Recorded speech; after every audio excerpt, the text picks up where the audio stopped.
that also comes about in like the philosophy of computation as to, is this a fundamental thing of nature, computation, or is it not? Is it just a human abstract invention, just in the field of mathematics and on the rules of mathematics? Is it that? So that's a question you'll have to answer as well if you want to make like a good definition of computation that encompasses that.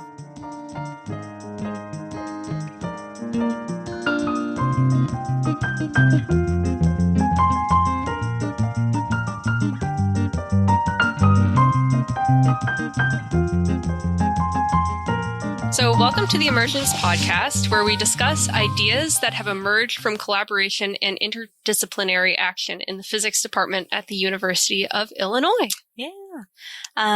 Today, Shubhang is joining us. Thank you, Shubhang. Shubhang is a 6-year PhD candidate in physics at the University of Illinois. He originally hails from Bangalore, India. His research interests include non-equilibrium physics, condensed matter, and the philosophy of computation. He has also served the university and local community by volunteering time for the Graduate Union and working on the Education Justice Project, a local college and prison program based at the University of Illinois. Welcome, Shubhang. Thank you for inviting me. I'm really excited for this podcast because Emergence is something I find exciting. And your podcast is named Emergence. Yes, we have a lot in common. Yeah, we do. Yes. So, Shubhang, what happy accidents and strategic choices got you to this point in your career? Oh boy, yeah. Well, there were quite a few, and I would say it's been a random walk through phase. And so initially, I actually wanted to do a lot of things. I mean, I would, when I was in high school, I'd applied to like be a chef, like try and get into culinary arts. I tried, even applying for like mass communication at one point. I did a lot of theater and, maybe thought, okay, you know what, there's some avenue in acting or direction or something like that. So I was really like, you could see like really confused in before undergrad in high school. And so, I mean, I did enjoy physics. I was reading physics, like just regular literature, watching Minute Physics on YouTube, just the good old, popular science book, read Stephen Hawking's popular science books, right? Brief History of Time. Yeah. With the gateway drug for a lot of Yes. right? Yeah. It truly is. Brief History of Time. Yeah. So I was doing kind of those things, and then, I didn't know that was my focus or if I was really interested in it. So when you're confused in India, you go and do engineering. Okay. Because, when India after the 90s, there was a boom in the IT sector. And, a lot of actually United States IT and infrastructure like kind of moved to India, like for, cause the employment was cheap. There was an English speaking population there. And so there was a lot of social mobility in engineering. So there is a general trend in India to like, if you don't know what you're doing after high school, do engineering. It's the safe option. So people tend to joke as well that after you're done with, in US, after you're done with high school, you decide what you want to do in life. In India, after you're done with engineering, you decide what you want to do in life. Okay. So like a large group of other Indian boys, I joined an engineering program in Manipal, which is in the same state where Bangalore is. It's in Karnataka. And there I had to pick what sort of engineering I have to do. And so I just went up and saw which one sounds the coolest. And it was mechatronics engineering. So it sounded cool. I picked that and I decided to do that.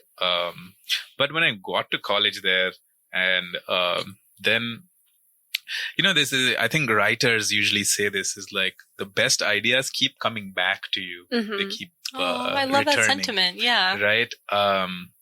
So physics kept coming back in the sense I was going to these physics symposiums. I was finding interest in talking to more physics people there, and slowly and steadily dawned on me that, hey, this is like not just your side hustle, but it keeps coming back to you. So, I mean, if you're confused, just keep an eye out on things that keep coming back again. Internal calling. Again. Yes. Yeah. Yes. And so even if you shun them away, or maybe it's a good idea if you don't know if what you're doing is actually liking it, shun it away. If it doesn't come back to you, you didn't like it after all. Yeah. But if it comes back to you, then maybe there's something there. So keep coming back. And so, but I found a really nice mentor, Dr. Kazuyuki Furuchi. He is a professor of cosmology in Manipal. So I was a freshman. I joined his group per se, but like I really liked his style of teaching, in which he was a very quiet man and he would just hand you books one at a time, like feeding a sparrow or something. Okay. So one at a time, he would just hand me a book and like read it and come back. And it would be popular science books.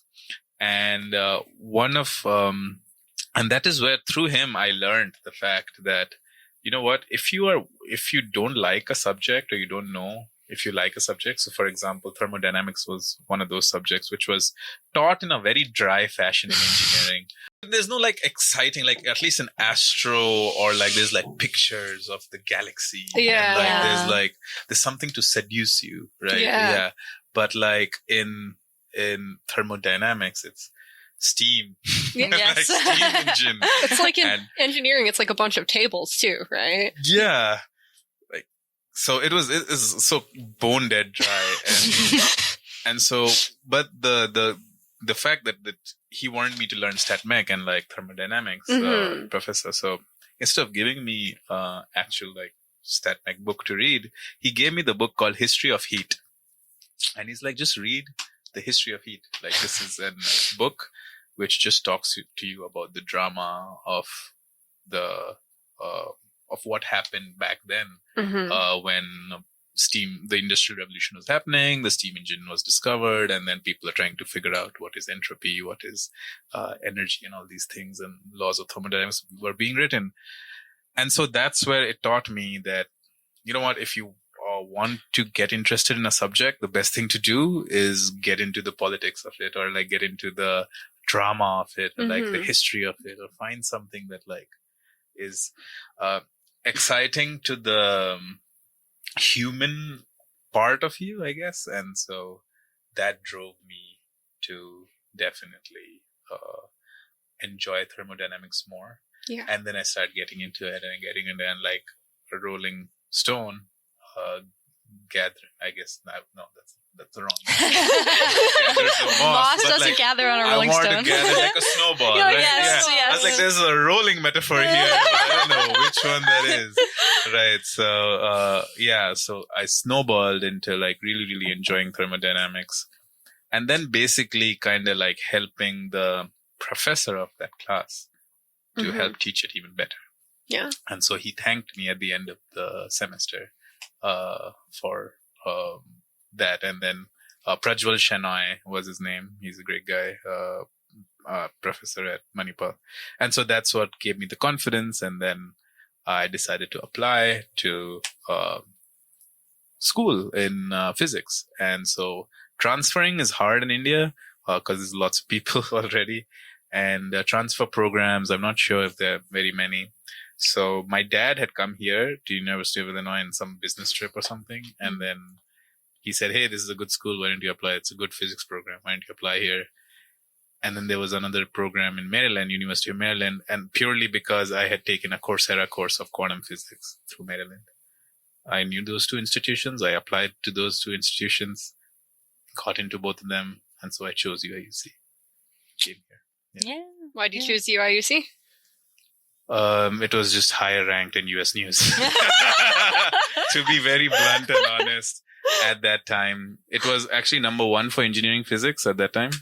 I don't know what it is now, but like I don't know, man. I mean, I was an international student. I just looked at the US News website. I'm like, okay, I'll just pick the one which is higher ranked. Makes sense. Yeah. So you, and then you did your junior and senior year. Yes. Then I did my undergrad, finished my undergrad here in 2017. And then 2018, I was for a while back in Bangalore. And then I really liked the program here. I really, really did enjoy it. The people were amazing. And I gained a lot of confidence in undergrad here. And so I'm like, I don't want to leave, man. Yeah. And I like Urbana-Champaign. I like the city. So I continued here as a PhD student. And it was fun. Yeah. So, as someone with a strong interest in the philosophy of computation, Shubhang, can you tell me what fundamentally is a computation?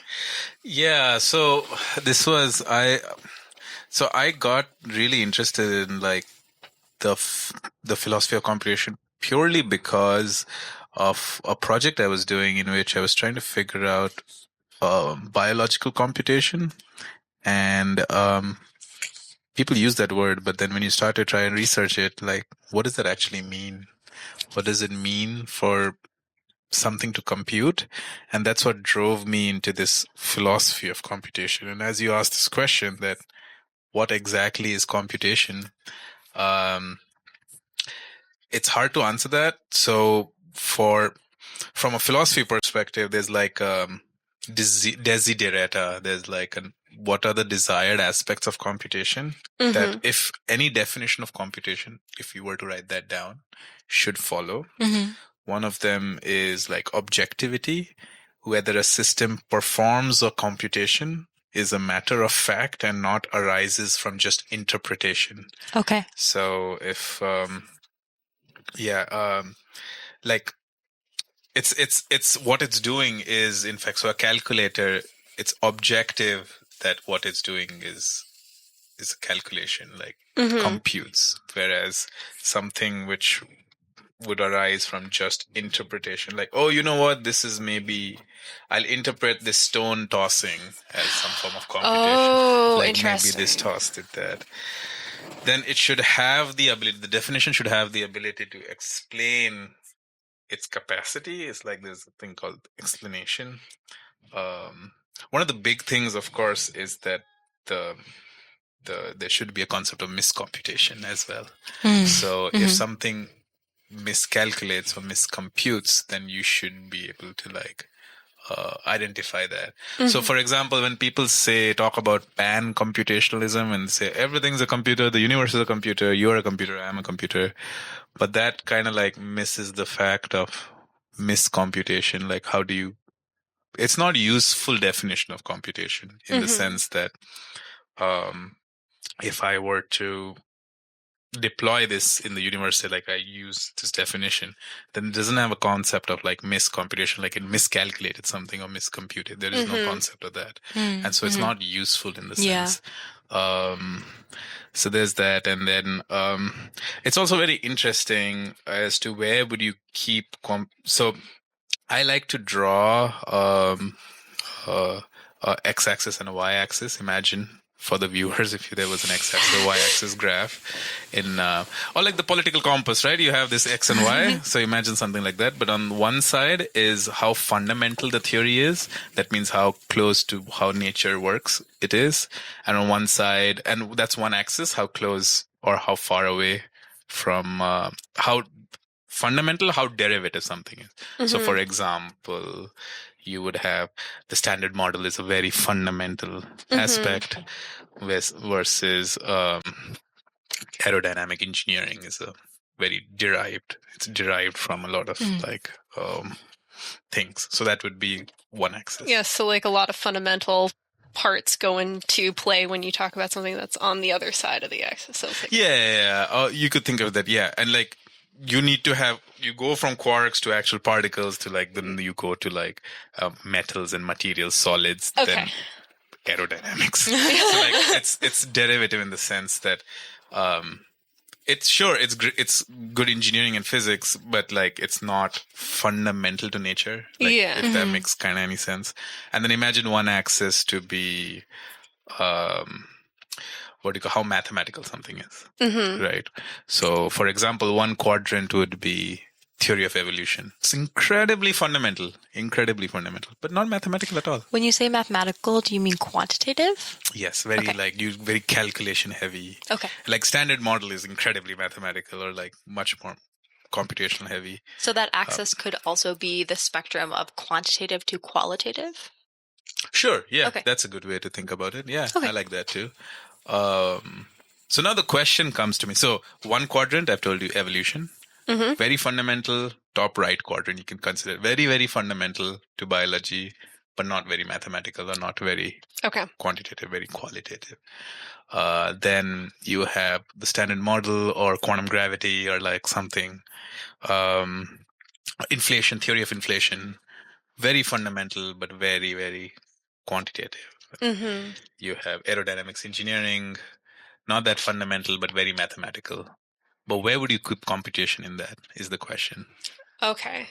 Where does it come? That's a question to think about. Yeah. Yeah. Is it a fundamental thing or is it a derived thing? So that also comes about in like the philosophy of computation as to, is this a fundamental thing of nature, computation, or is it not? Is it just a human abstract invention? Just in the field of mathematics and on the rules of mathematics? Is it that? So that's a question you'll have to answer as well if you want to make like a good definition of computation that encompasses that. Yeah. Right. Yeah. So what we are collecting when you're trying to define something like this is what are the requirements? What are the things we need to define something to be computation? So Piccinini is a philosopher who has written a lot about it. So I was reading his books and his work on philosophy of computation.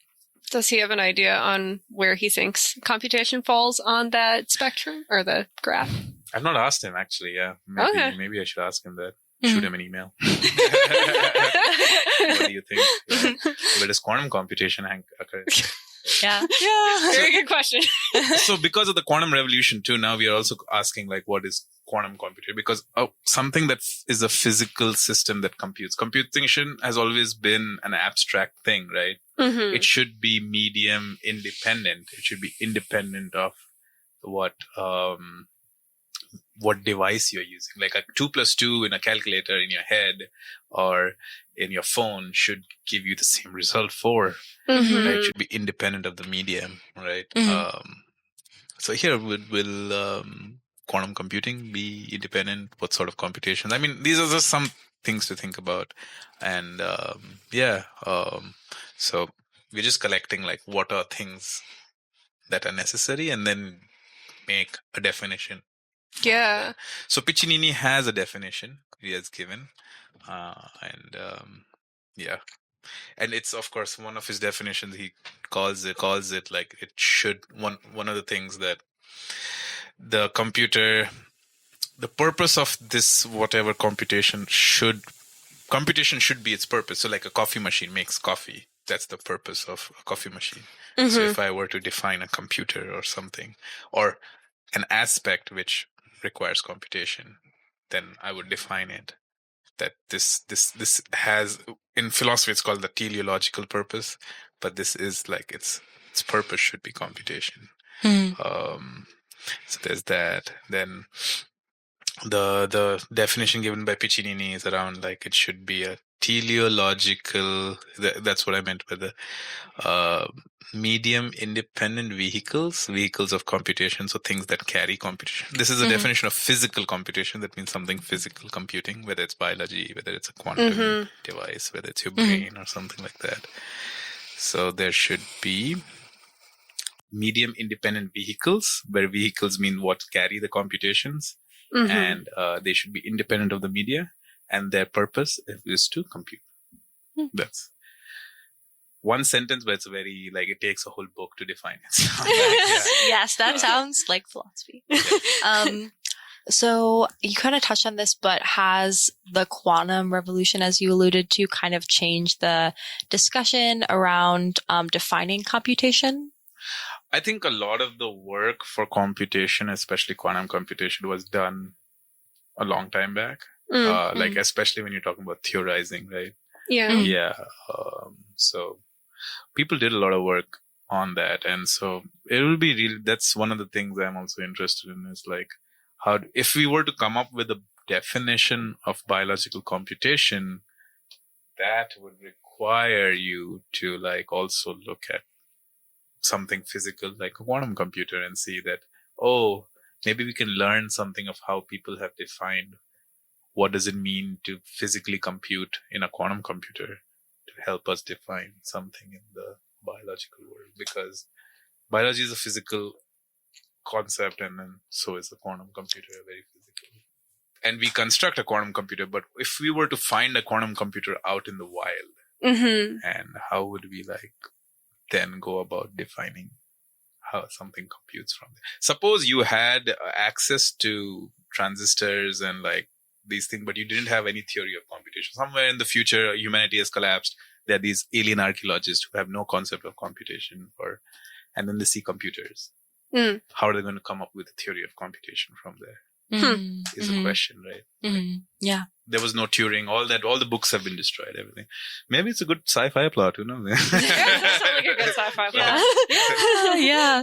It seems like it could be an exciting new way to like probe these definitions. So that's why we are coming backwards from biology.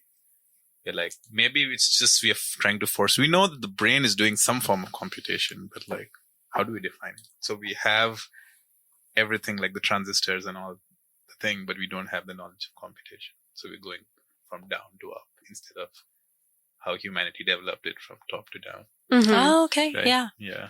Yeah. So sort of on the topic of biological computation, there is a research initiative at U of I called Mind in Vitro, that applies insights from statistical physics to help understand the human brain. And you've sort of been involved with this work. Can you kind of like explain that a little bit more? So I've not actually been directly involved with this work, and I heard of it, and there was Professor Love Varshane, who I reached out to one time and talked to him for a bit about it. But my interest is purely, so Karan Daman in the physics department is involved with that group.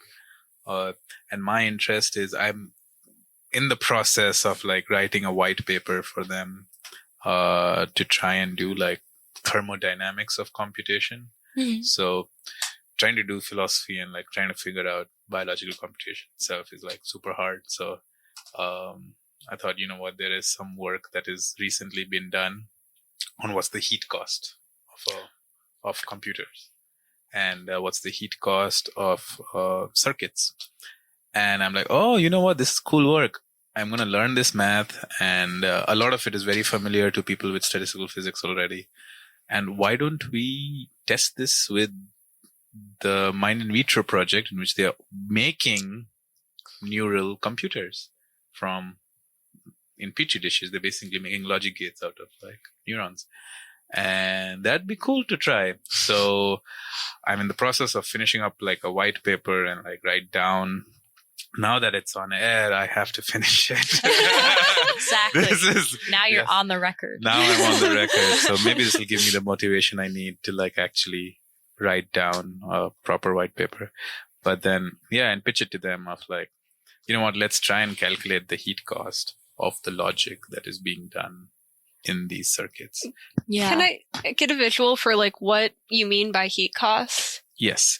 So, heat cost would be like, so what is, I'll start with a very simple question, which is, suppose you were to flip a bit. Okay. Now, if you go with that logic of changing from 1 to 0, what's the thermodynamic by heat cost? I mean, what's the thermodynamic Q value heat that changes upon conducting this bit flip? Yeah. So just for like a little bit of context in thermodynamics, there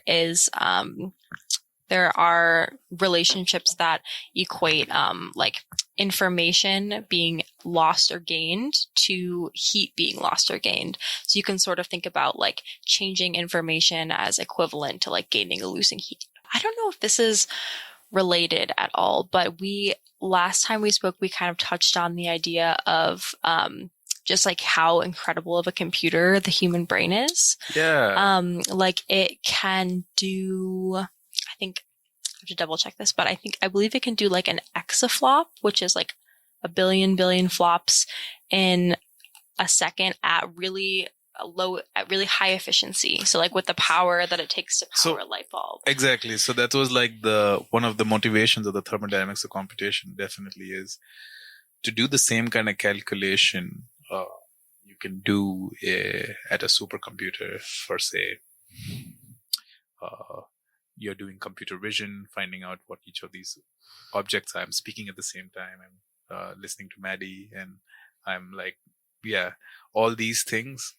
A supercomputer might take a long time to do, and with much more power, like the amount of power that like it takes to power a city or something. Yeah, it would take the electricity of Illinois. Whereas you can do like some of those calculations with like 1 cup of coffee or like just a bowl of like peanuts. I don't know. Like, just a very low. Our calorie requirement is a lot less for the same kind of computer. Of course, it's doing a different. I won't make you do like matrix multiplications, which a supercomputer is really good. But it's really interesting, right? What comes very easy to us is very hard for a computer, but what comes very easy to a computer is very hard for us.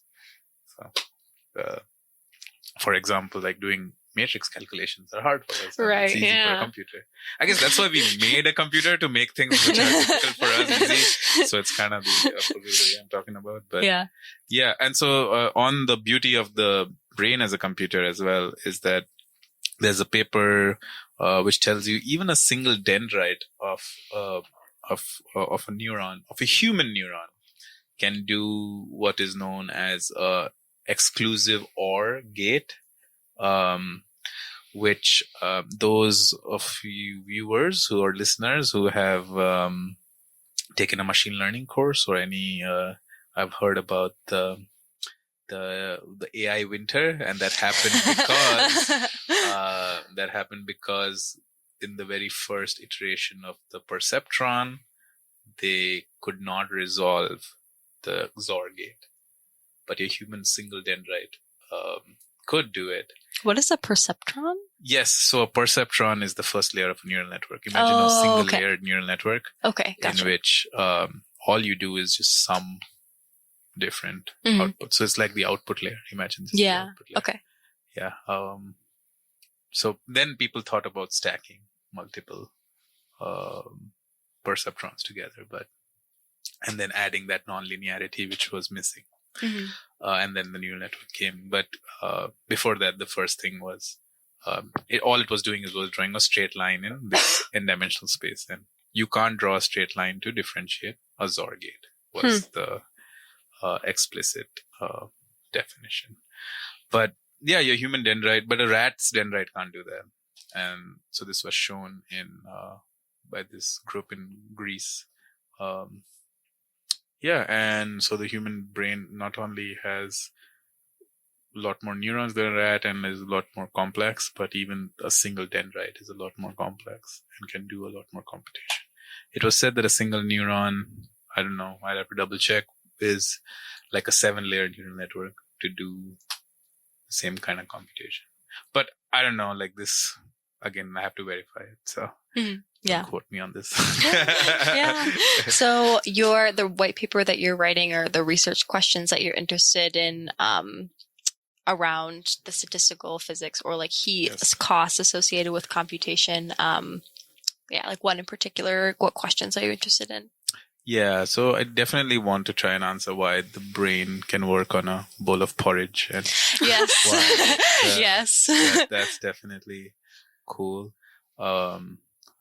Also, from the machine learning aspect, that the machine learning is a lot of heat costs, and that's not good for the environment. So Yes. This is a huge conversation in environmental fields. I don't know as much in and AI and ethics. Yeah, absolutely. Because just the carbon cost of AI is just enormous. Yeah. So if we can help reduce that, or at least understand it, that's the first step. Is to understand. Okay, what now do the thermodynamics of a neural network or a deep learning network, and see, what's there. Yeah, that would be amazing. Yeah, for And sure. plus, it's my from a career standpoint, it's also a way to get into non-equilibrium physics, because computation is non-equilibrium. It's a non-equilibrium thing. You have to change a bit, and you have to add energy to it. Yeah. To flip it, and so it is an inherently a non-equilibrium process, and so doing some of the math and trying to understand that would also help me get into that field. So to be clear, is another way to put it that dendrites and neurons are much more efficient than a regular computer? I don't know. Or is it okay? We don't know. How do we define efficiency? I guess it's energy in and how much of that gets put towards the computation. I don't know. Yeah, but we'll have to find a comparison for a computation. So we make a neuron do, so the mind in vitro group would really be helpful there. You would make a neuron do a logical OR gate calculation maybe, and then you make a computer do that. Maybe the computer is faster for simple computations, and then you have to scale up, Okay. find at what point is there an advantage. Electricity is definitely faster than your brain's. Okay. Okay. So we see. don't actually know how many bits our brains are computing necessarily. Yeah, or how do we define a bit for Oh, I see. am looking at you and talking now. Yeah, Can how we many define, bits? what's the stream of information here, Yeah, right? yeah. It's a tough problem. Okay. Yeah. That makes sense. Yeah. But really cool and exciting. And I hope that My advisor get doesn't funding? know about this, so. oh well they So will this is know. exciting news. Yeah, no, but this is something I'm really interested and passionate about. But Yeah, absolutely. Cool. So we also wanted to talk about community organizing and activism, because you've been super involved with that during your undergrad and also your grad here. So we were wondering if you could tell us a little bit more about the Education Justice Project. Yeah, Education Justice Project, and definitely quite a few physics people have been involved in the past in it, and I think currently are also involved. Oh, and that's great. I'm more than happy. If any of you in physics, definitely do it as an experience. So the Education Justice Project, it brings. So if you as a graduate student or a faculty can teach courses at the Danville Correctional Center, which is 1 hour east from here, I think. Okay. So what I was involved in, I was a writing and math partner, and it's the easiest way to get involved if you're a STEM student, is through writing and math partner, where you help the students at the correctional center with their writing assignments. It's like holding office hours. You help them with math. It's a lot of fun. You get to meet really cool people, and then the students are also amazing. And of course, you also realize how brutal the prison system is, and it's a horrible, horrible thing. And so there's a dose of that too. And I also feel like I am very, very privileged. Studying in a university is a huge privilege. Absolutely. And you doing physics and you doing a PhD in physics is a very, very privileged thing to do. Who can pause their lives and be detached from their family for 6 years?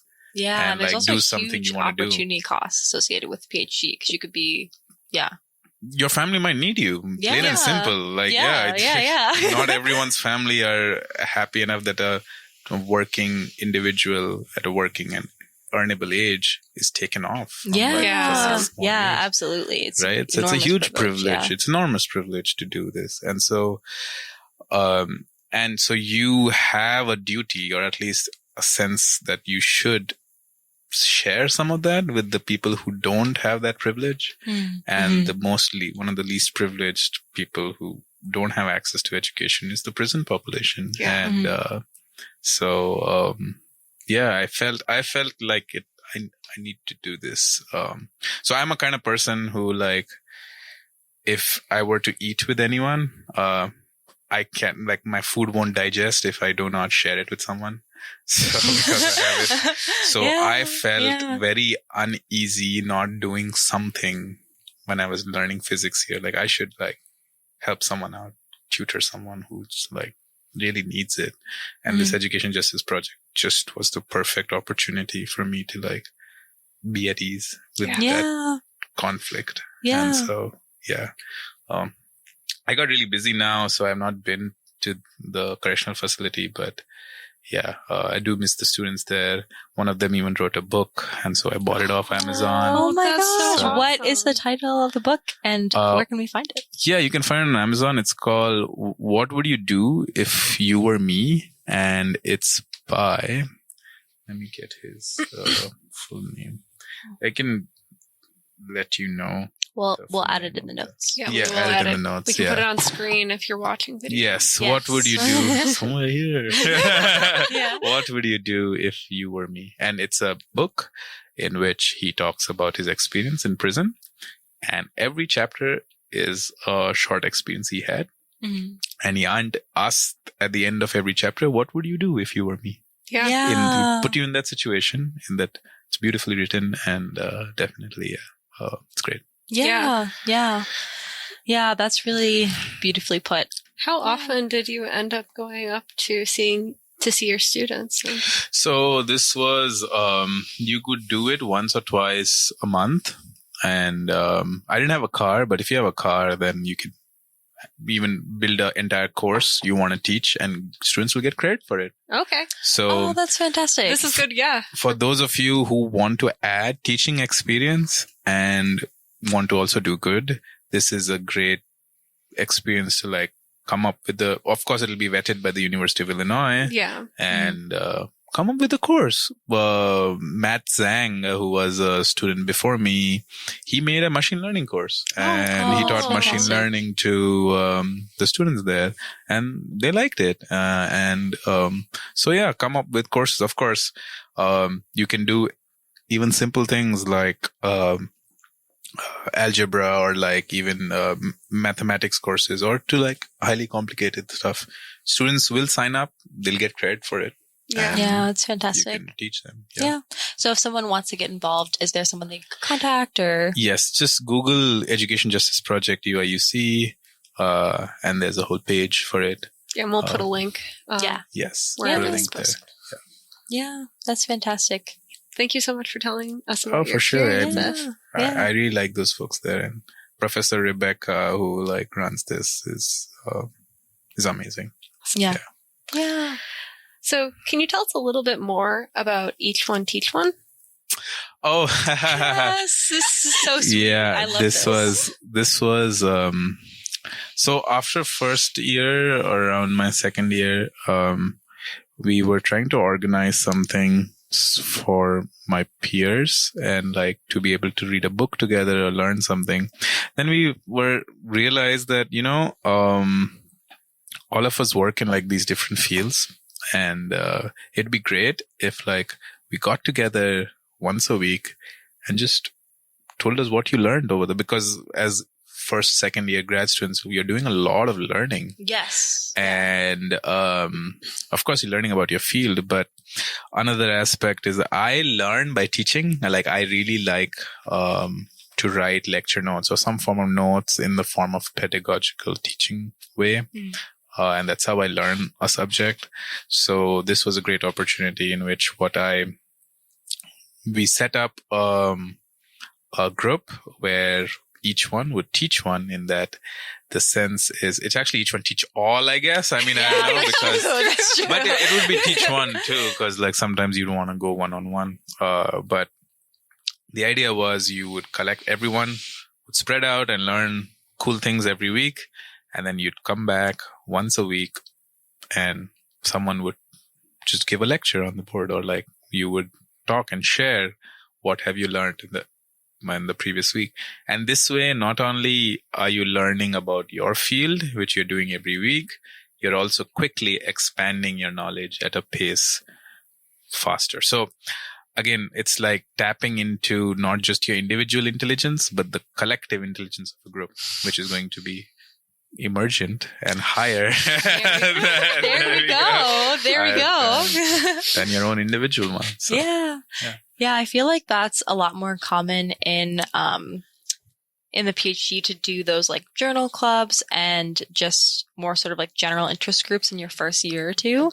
But I think that would be great. I'm in my 5th year. Mari's in Probably the same, yes. 5th year. Yeah, 5th year. We're all up there. We're all up there. We're all yes. up there. And I feel like I would love to do something like that now. Yeah. I think it's still super. Yeah, we could set something up like that, We could. Yeah. I'd be down. I love it. Yes. I would definitely be down. We'll talk about that. We'll talk about that. But yeah. Bring back each one. Teach one. all. Yes, teach all. Yes. Teach one. Teach all. Yes. Okay. So we also would love to know a little bit more about the 2 books that you'd like to write after graduation. Yes. So, part of that, I really want to write a book on how to, I want to call it Conquering the Physics PhD, but I want to conquer it first. And this is a throwback to Yoni Khan's book, Conquering the Physics GRE. Yes. Physics professor at the University of Illinois. Who is a physics professor here? Exactly. And so, so I wanted to write that one. So after people finish their Conquering the Physics GRE, they should pick up Conquering the Physics PhD. But, maybe I should talk to Yoni about it before I publish it. Copyright issues. But the idea is I learned a lot. I struggled a lot during the PhD program. I changed advisors. I also collected, because I talked to a lot of people, I collected a lot of good advice from a lot of people.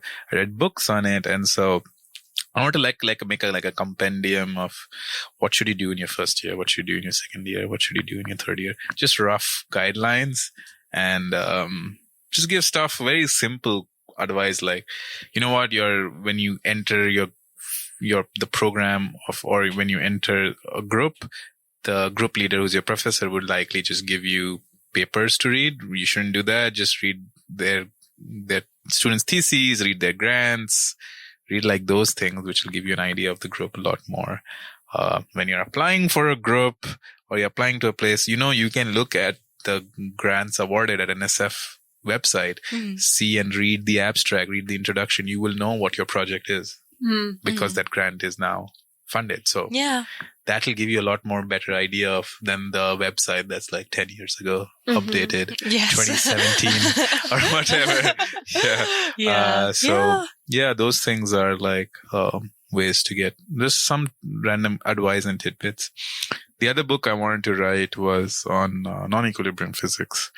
And so this is, Steven Weinberg wrote his GR book because he wanted to learn GR, and so he wrote a textbook about it.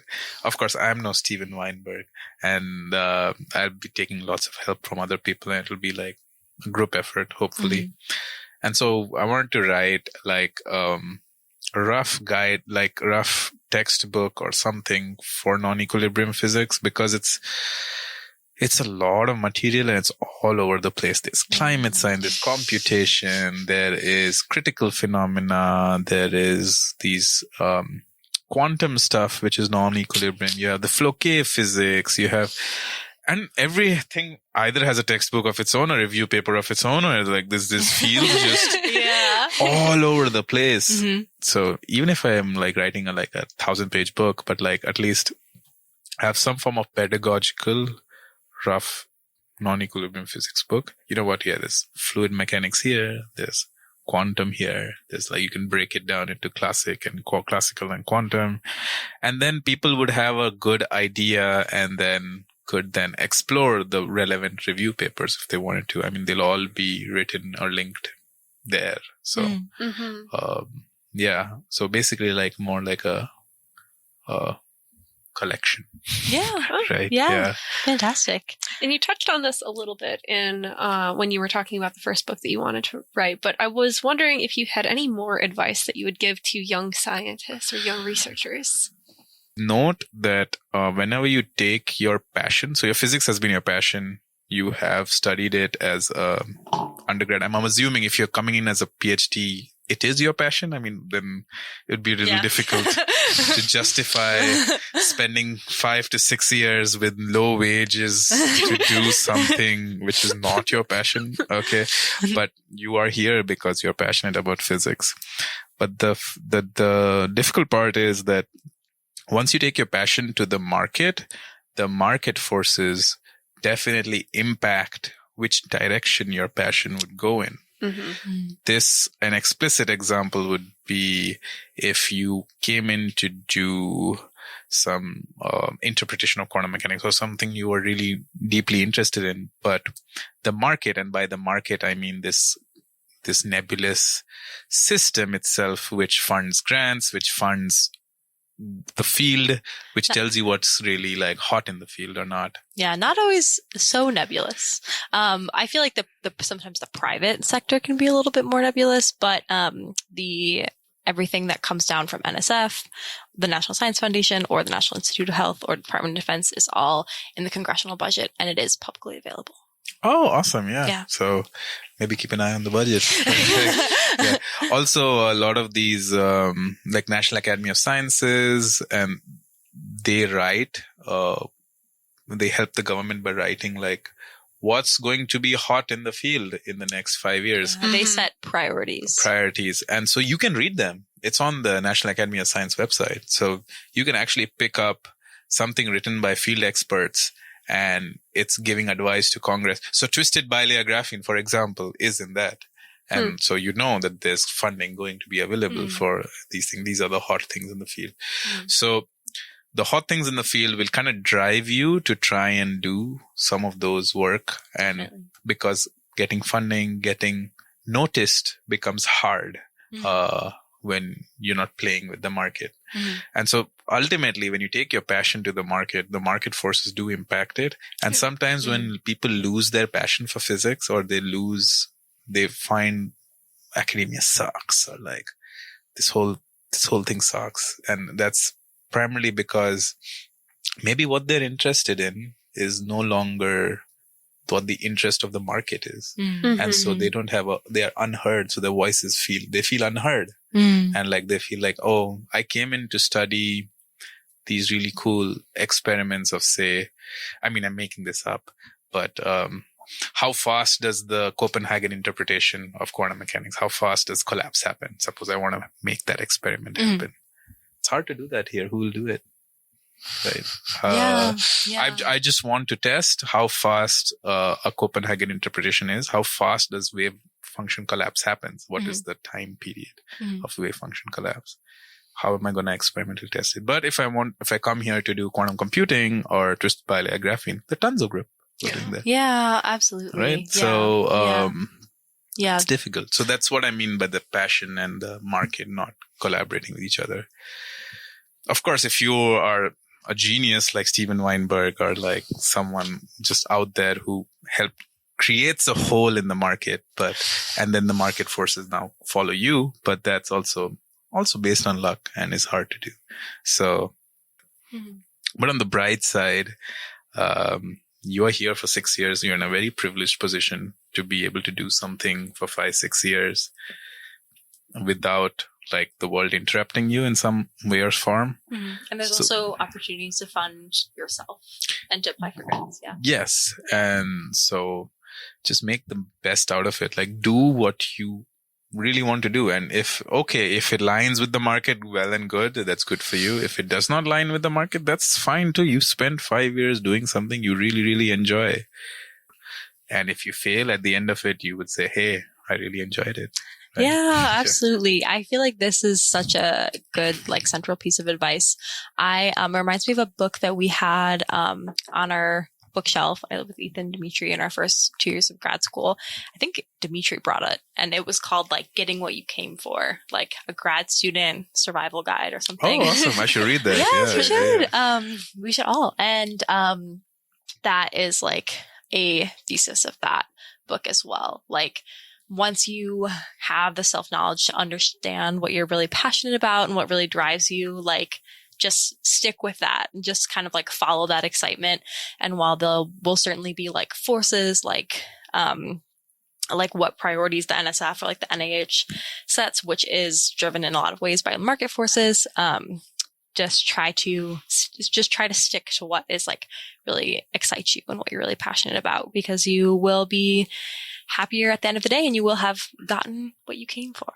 Yeah. Wow. Yeah. You will not have gotten distracted. Yeah. That's yeah. awesome. But sometimes, I mean, in my experience, sometimes it takes time to even know what that is. Yeah. Like knowing your strengths is hard too. Yeah. And knowing what really drives you is difficult. Like, that definitely took me like multiple years to figure out. For a lot of these colleges and a lot of universities, the PhD students who are coming in, they are still in their 20s. Your brain hasn't fully developed in your 20s. This is the thing. Right? Yes. I didn't even have a developed brain. You are still growing here. So one of the really hard challenges, if you're a young researcher, young scholar coming into grad school, is that, look, you not only is grad school hard and you're doing something really, really technical and hard as a grad school in physics, you are also in the same time growing up. Yeah. So yes. So there are struggles with that. You're trying to figure out who you are. You're trying to figure out what type of person you are. And you're also trying to figure out what sort of research you like. You're trying to figure out your hobbies. You're trying to figure out. It's a lot, man. Yeah, it is a lot. So it's okay. It's okay. Don't take yourself if you don't too know. hard. Yeah, it's okay. Yeah, absolutely. I came straight out of undergrad, and my roommates and I were like, how do we feed ourselves first? Right. How do I like be a functioning adult who can regulate themselves? Yeah. And then let me get to the more like details of my work once I figured that out. Climb the Maslow's law of hierarchy, right? Exactly. Yes. You have to eat warm bread before you can like self-actualize. Yes. Right. Nice, yeah. That definitely resonates. It's hard, man. Yeah, it is, but you can do it. There's if you look at sports too, right? Like when I look at cricket or gymnastics or anything like that, like it takes 20 years to become like a world leading expert in something. Mm-hmm. Like gymnasts start at like they're 2 or 3 years of age. And then by the time they're 19, 20, or they are at the Olympics and they are like really at the top of the game, they're leading the field. Mm-hmm. In cricket, you start around your teenage, you start around 13, 14 or whatever. And then in your 30s, or just your beginning of 30s, you are an expert in that. You're actually very, very good and you're leading. Physics, you start at what, 20? Yeah. Okay. I don't count like the first year of undergrad. You're taking like gen eds and all those first 2 years of undergrads. Okay. But like you're actually just starting it like at 21, 22. So you're going to be an expert by 40, right? So don't like, it's okay. You have 10 more years after grad school to like become the expert, which everyone thinks you're going to be right after grad school. But, I feel like because we're so specialized and the point of a dissertation is to become the leading expert in this like narrow thing, there is often an expectation that you're this is at least my impression, that you're expert like beyond that. Yeah. But the most productive thing that I've ever done is just like, instead of trying to, because I feel like this will happen in research, like you'll sort of like get to an area where you're not an expert. Like for me, it was statistics, and then you try to teach yourself the field. But the most productive thing that I've ever done has been like, I'm out of my depth. I'm just going to ask questions and like ask for help. So also ask for help. There's a paper, I'll link it in the group. I'll share it with you guys. It's the power of stupidity.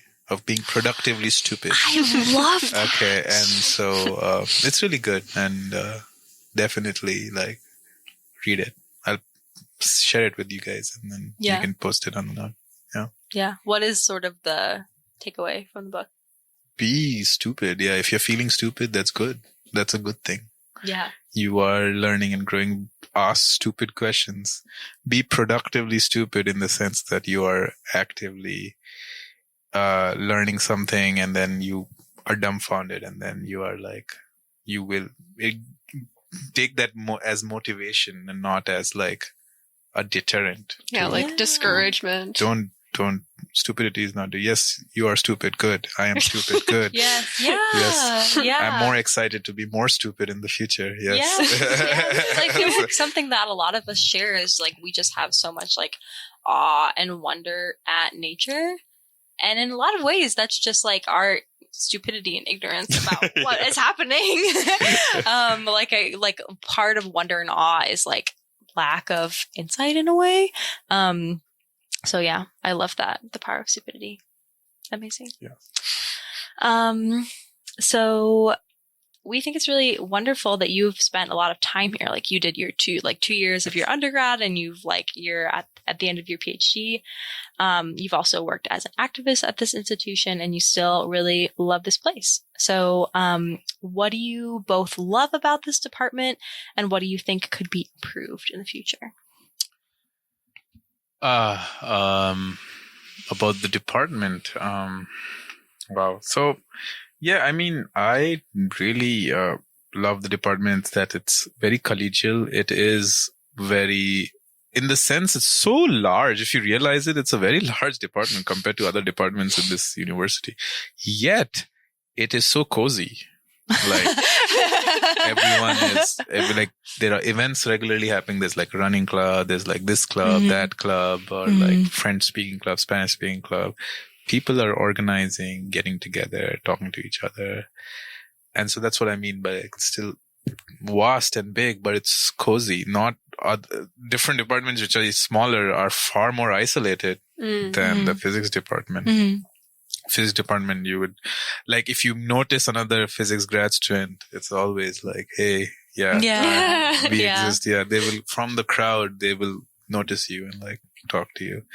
And it's that's what I really, really love about the department and the Urbana style of physics is that it really does have this collaborative atmosphere.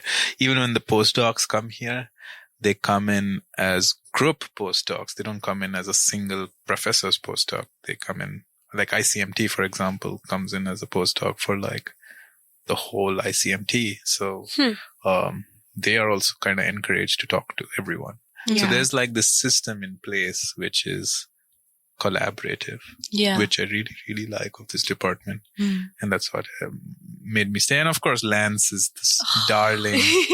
Lance is our darling. Lance, I hope you hear this. Yes. We're going to try to get him on the show because that's what the people want. Yes. 100%. You want to raise your audience participation in the physics department? Get Lance involved. Yeah. You just send Lance the snippet.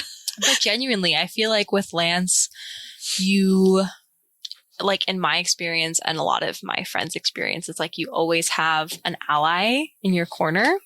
Like I've personally been through a lot of really difficult things in grad school and have like always felt supported by Lance all the time. And that's really unique. And I think like not every department has someone who like, will be an ally to the students.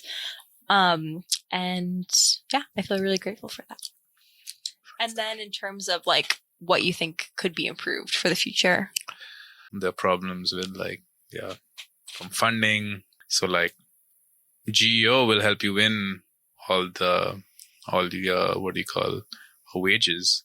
And then the next step is now to get the department, get more funding for not just the wage increase, but also the students which are increasing in number, or like if we are getting more students. Yeah, absolutely. And so that we get a fantastic department. We get the department we love and we've always loved.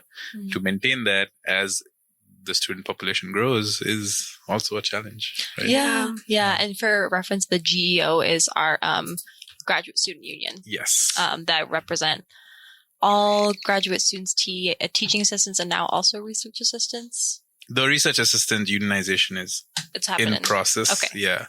And yeah, if you're an RA, definitely, and join the GEO and join the GEO working group. I mean, yeah, I have. If you're a first year, you would have seen my presentation. Like I have shown that if you look at like the Big 10 colleges and you look at the wages, you get in-hand wages. This is subtracting health insurance, subtracting fees. In-hand pre-tax money you get, and normalized to the living wage in Urbana. The top 3-4, most of them are all unionized. And so it's good for you. Yeah. I mean, the department, very clear example from here is, for historically, the department has only been able to, the College of Engineering only gives a raise of around 3% per year, academic year. The way computer science and all these get around it is they give like certain fellowships, scholarships. They have these kind of like workaround schemes but physics department can only increase it by like 3% because this is the TA budget, right? Or like the budget for the wages of the students. So it can only raise slowly by like 3%. GEO has consistently won 4% and above. So, and you can see it when I joined the program, there was a significant gap between GEO minimum and what the wage is for the physics grad student. What's the GEO minimum? Or is that just... GEO minimum is the campus minimum. Okay. So no grad student in the entire campus can be paid less than that. Okay. So because the GEO fights for the entire campus, so it sets the lower bound. Every department can pay as much as you want. All it's setting is the lower bound. Okay. And with, of course, other wins like health insurance and all these things. Yeah, absolutely. But these are all lower bounds, right? Okay. So the floor is increasing with 4% regularly. The physics wages had only like increased roughly around 2 to 3% every year because they were not a function of the floor, because they were just above it. Yeah, above it. So they didn't have any like, the College of Engineering didn't have any incentive to give a raise more than 3%. You're already below above the campus minimum. And now it's no longer from, I think, this year or like the next year. Definitely this year itself. This year we did get a raise. So, and so again, it was a 3%. But from this year, at least by next year, we would have crossed it. This year we have matched it. So close to matching it. Yeah, absolutely. Yeah. So so the data tells you. So like, unionization is better. But, and you really like data. I really like data. So that's another thing. Maybe work with APS. One of the things I want to try to is like collect. I did this for Big 10 colleges. Maybe try it for a lot longer scale. Make a plot with like living wage, unionized, non-unionized. See, and of course, we'll have to subtract because each of the universities charge different fees, charge different for health insurance. So it gets a little complicated. So you have to subtract all of that and get like in hand. What do you get? What's the moolah? Because right now it's September, right? You are probably charged close to $500 on your student account notification. Got it today. Right? So every university has some of that. Some universities don't have that, which is great. So GEO is working towards reducing that. So yeah, fantastic. Yeah, the GEO really has been so foundational and just like health, like benefits, health insurance, wage raises, and also just want to like acknowledge and express gratitude because it's a ton of work what you guys do. It's so exhausting and you don't get paid for it. So yes, thank you so much for your GEO your time as GEO steward. We appreciate you. Yeah. Thank you. Of course. Awesome. So we like to end the podcast on the same question every single time. So we want to ask you, could you give us an emergence example from your work or your experience in graduate school? So it can be physics or just like life. Yes. Ooh, exciting question. Yeah, I mean, so computation as an emergent phenomena, as we were talking about, that there are multiple, when you put down in your calculator an abstract thing as, or your brain computing something, that looking at computation as an abstract phenomena, emergent phenomena is something interesting. Then from life, of course, it's, so, I mean, I feel like each one teach all is a great example. the collective intelligence, Yeah, as I call it, right? yeah. Like, so the idea, so individually, we all are stupid, but collectively, we are very, very smart. We can send people to the moon and stuff, right? But individually, you can't build a rocket on your own. Right? Yeah. So, like, tapping into just simple things like getting your cohort together to do some activity, and then emerges into a full-fledged like network of scientists who end up doing good things in the world, or like making really cool contributions. Yeah. I guess my life itself is an emergence, all of them, from like hundreds and thousands of people who have helped out in some way or the form, even if it's as simple as the person who comes every Tuesday to pick up the trash in my office and like do the janitorial work, to all the way to my advisor who helps me every day and like figuring out problems. Like, they all in very small or very different impacts on you, and then it collectively makes you, right? And so Yeah, absolutely. I am emergence. You are emergence. It takes a village. Well, there's no better way to end the podcast than that. Except. So we learned through the grapevine, and also I've seen this because I booked you for the physical review more than once. So you are known for your beatboxing, your ability to beatbox. Yeah. So how did you sort of get into this? And can you also like give us a little sample, give us a little taste? Yeah, beatboxing. So 10th grade, too cheap to like buy, and this was expensive. Man, drums are expensive, instruments are expensive. My brother got a guitar. He was already strumming along, but I need something, so I'm like, okay. And so someone had shared a beatbox video with me, and then there was like, oh, this is really cool. And then I got into it, and then I got really into it. And then, yeah. As it goes. And then, yeah. I enjoy doing it. I just do it in the bathroom, but like now it's going to be very interesting if I become a grandpa or an old man beatboxing. This is something very new. Hey, grandpas can rock. Grandpas can rock. Yeah. This is beatboxing grandpa on the block. That's weird. But like, yeah. So I really got into it, and then, I really enjoy it, and I'll be happy to give a sample for you guys. Yeah, let's do it. Yeah. Great. Amazing.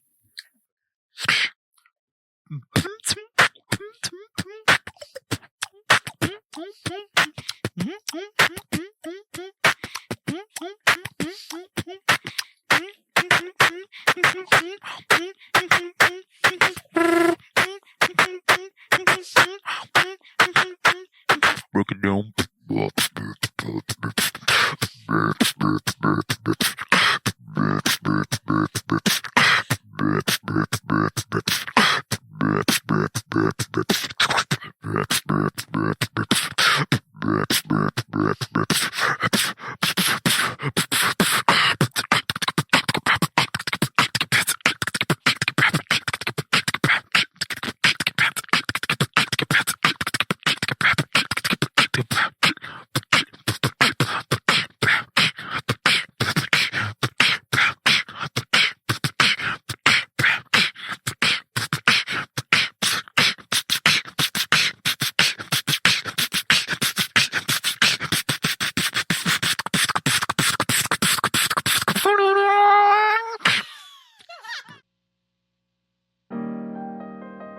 For further readings and resources about the topics covered in today's episode, check out the links in the description.